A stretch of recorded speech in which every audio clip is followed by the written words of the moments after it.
Ciao! Welcome to Maria Teresa's kitchen. Today I am going to show you how to make an orange flavored flan.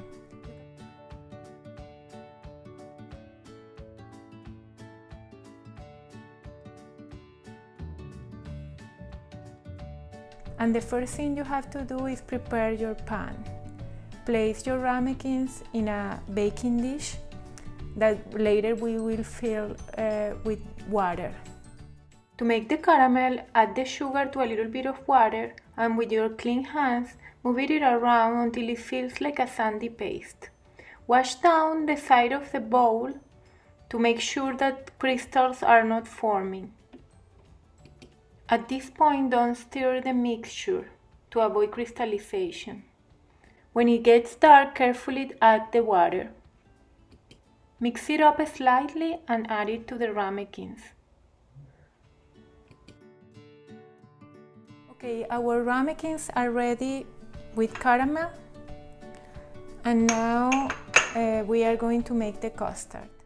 Bring the milk, the sugar and the orange zest to a simmer.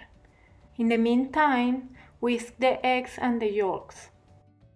Temper the eggs with the hot milk, adding it little by little while whisking. Add the custard to the ramekins. Fill the large baking dish with water halfway. Cover with aluminum foil and bake at 350 for 45 minutes. When ready, let them cool at room temperature. Now we refrigerate them.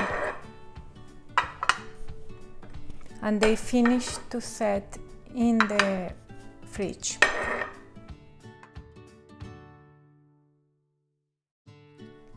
After a couple of hours, the flan is ready. I'm going to use this tool. You can also use a knife to take the custard out of the ramekin. And then I kind of move it around to make sure it's separated. And this is looking beautiful. I am going to plate it with some berries. Thank you for watching, and I'll see you next time.